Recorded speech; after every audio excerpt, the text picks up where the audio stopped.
Recently, I had a conversation with my friend who attended a sex party, and she connected with 4 men, had lots of fun and loved it. And she was telling me about this experience, but then she added that at some point she started feeling really bad and was asking herself, am I a slut? Will a man ever want to be in a relationship with me?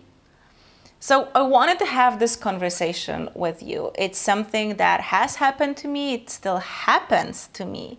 And I have realized that on our path of sexual liberation, of reclaiming our orgasmicness and our true being, our freedom in the body, we will face judgment from other people and from ourselves.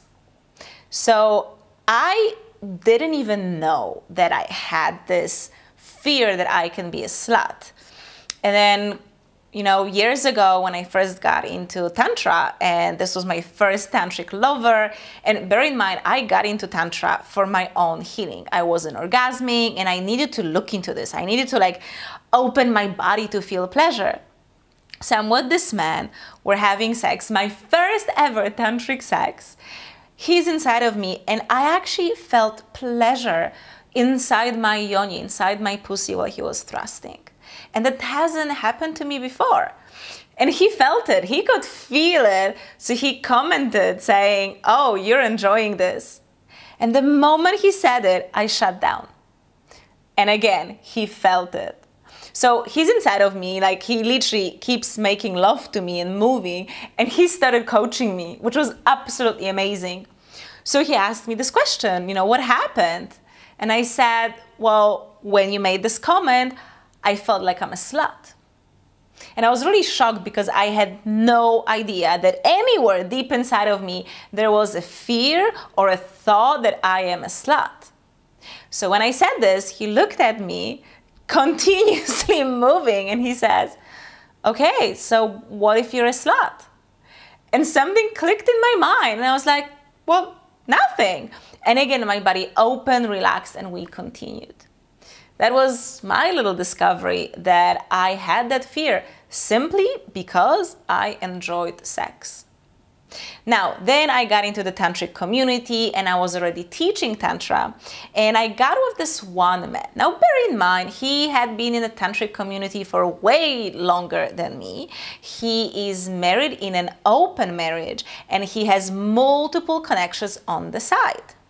When we connected, he actually told me that he thought that I had connected with a lot of men in our community. And when I told him that that's not the case, I've only been with a few, he said that I'm actually glad to hear that. Well, then he also really judged me for my work. Again, he was into Tantra, he was doing these things. And he told me that he thinks I'm a sex worker. And I tried to explain that I don't actually sexually engage with my clients, but he was like, no, for me, you're a sex worker. And so I received this judgment from someone that I really didn't expect to judge me, because he was in the same community even longer than me. He's connected with way more people than I have, and he still judged me. And today, this is what I do. If you're with me, you'll find that we end up talking about sex. I feel very comfortable talking about what I do, and in general, anything that's related to intimacy. But I catch myself, when I'm with especially people that I don't know very well, I catch myself and I think, oh, maybe I shouldn't have said that. Maybe I've shared too much. Maybe they will be scared or put off by what I just said. And especially if I'm around men that I kind of feel attracted to, I do have these thoughts of well, okay, maybe I just lost my chance because now they will think I'm, too easy, too slutty. In fact, recently I traveled, me and 6 guys on a motocross trip, and we had this conversation. I started talking about, that I give lingam massages, and 4 of these men I had never met before. And I had this moment thinking, that probably wasn't smart of me to say it. They will judge me.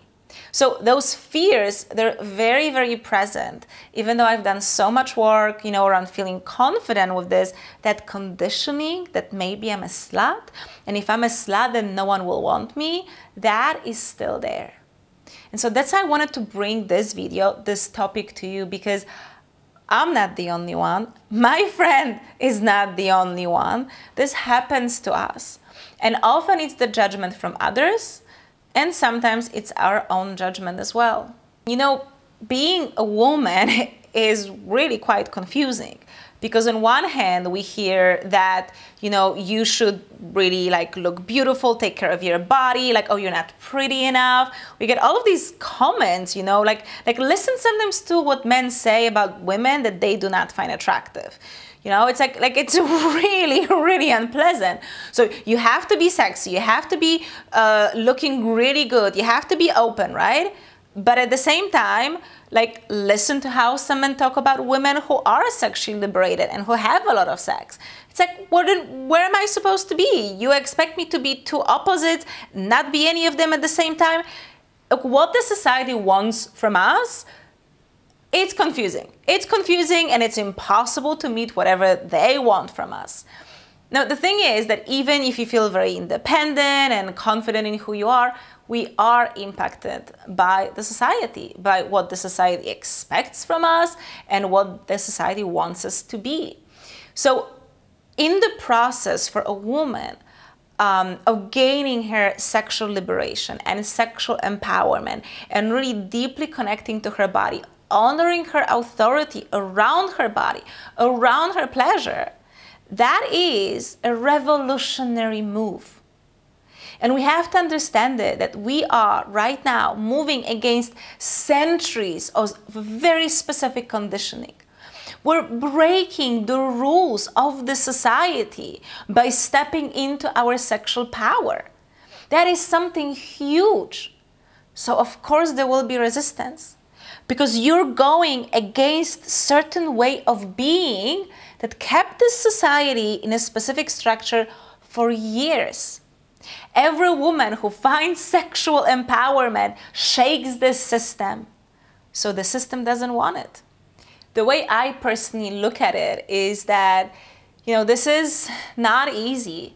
This is a challenging path to free yourself from the shackles of society around sexuality, to free yourself from the shame, from the guilt, to really own it. Like, it is a challenge, because when you do this, you will be going against people. You will be going against social norms. Most likely, you'll be going against some of your family members and some of the men. You may even go against some of the women, because they will be threatened by your change as well. And at the same time, it's a privilege, because we are a part of something so much bigger than me and than you. We are changing the society, we are changing the collective, we are changing the narrative around what it means to be a woman and what sexuality is. And I love seeing more and more women stepping into Tantra, embracing these arts as true modern priestesses, and then spreading this throughout the whole society. You know, 10 years ago, when I wanted to get into Tantra, there was nothing there. And look now, so many YouTube channels and so many Instagram accounts. And I'm sure that you have already experimented with some of it too. That is a true sexual revolution that honors a woman, honors her orgasm, honors her body. So I want you just to remember that you're changing the world. And changing the world never came easy. When we change the world, we go against the old structures. And there's a lot of energy there, a lot of people trying to maintain the status quo. So you will feel rejected by some people, you will feel judged. But remember, you're doing something amazing. You are honestly changing this world for the better, making more space for women, more space for healthy sexuality. And one thing that I found to be very helpful is to talk about it. You know, the more we talk about it, then yes, there will be people who will be really triggered and they will just disappear from your life. A lot of people will try to challenge you, will make some stupid jokes and will tease you. But when you stand confidently in your energy, they will catch up. I've seen this with so many people where at first they felt very uncomfortable, so they were making little jokes, you know, kind of like a kid, trying to put me down and tease me. And I could see they're simply uncomfortable around the topic. And I kept, you know, my energy high and strong. And eventually they started opening up and opening up. They managed to work through their own discomfort. And now we have beautiful, open conversations. And lastly, the more you talk about it, the more you will find people like us who are open about sex. You know that girl I mentioned at the beginning of this video? We're really good friends. And how did we become friends? Because we connected through our sexual openness. So there is your tribe out there. There are women just like you who, yes, have experienced the judgment, but who also really believe in this path. And no matter what's happening, they're moving forward. And if you're watching this video, I have a feeling that deep inside you, there's this conviction that no matter how painful and challenging sometimes it may be, and maybe some men will indeed think that, you know what, you're too slutty for me, I don't want to date you. And despite it all, that urge inside of you, in your body, in your soul, doesn't allow you to turn back. It pushes you forward. You know deep inside that this is part of your soul mission in this life. Because a sexually empowered woman is a powerhouse. She cannot be manipulated. She cannot be swayed. She cannot be diminished. She lives her life on her own. And you are that woman. You are becoming that woman. And when you do, you also inspire others to follow the same path. Through your liberation, through the challenges that you are experiencing, you're making a path for men and women to follow. Trust me, my love, for every man who may feel intimidated by your sexual openness, there is another man who looks up to you and he's amazed by your energy, who would love to date you. And for every woman who may feel threatened and may try to stab you and put you down, there is another woman who looks up to you, wanting to be like you. Keep this in mind, my love, and keep moving forward. Thank you so much for being here. I so appreciate it. You being a part of this community, watching this video, is us taking a step for this new reality, and I really so deeply appreciate it. And let's connect. I would love to hear your story, so share in the comments. Have you experienced that type of judgment, either from yourself or from other people? How did you deal with this? What helped you? I'd love to hear from you because, again, we are all in this journey together. I still have my own judgments. So thank you so much for listening to this video. If you liked it, please give it a like and share with your girlfriends, share with other women, because, again, it's up to us to change the story around sexuality. And if you enjoyed it and you would like more videos like this, then please subscribe to my channel. I share something every week. My love, it's been amazing speaking about this topic with you. I'll catch you soon. Bye.